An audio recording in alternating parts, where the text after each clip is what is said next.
Same with CWCW Performance, and we're gonna do a banded single arm farmer carry today. So a lot of words for a fairly simple to execute exercise. What we're doing when we add the band, we add a chaotic factor to it. We add just a single arm without the band. The loading isn't really gonna do a whole lot, but pull us to the ground in a very uniform way.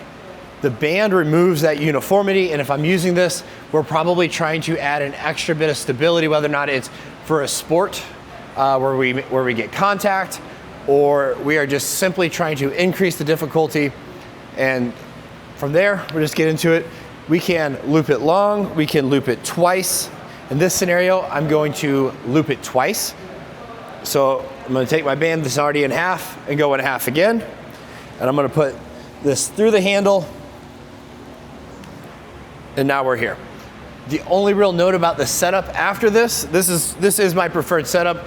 Unless you're very, very tall, the most traditional bands are probably gonna be too long to just single loop.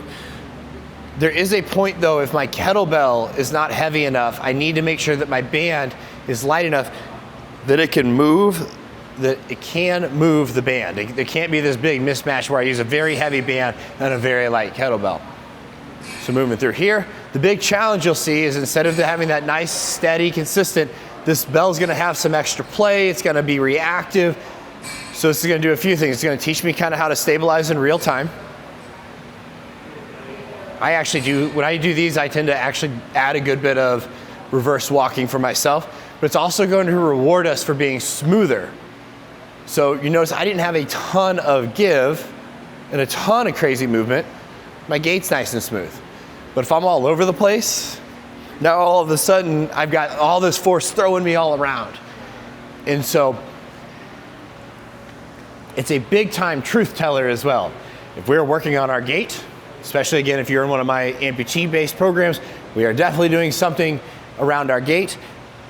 This isn't necessarily about being very, very difficult or being crazy or chaotic. It's a truth teller. How quality and how solid is our gait? This is gonna tell us the less bouncing around we do, the better we're moving.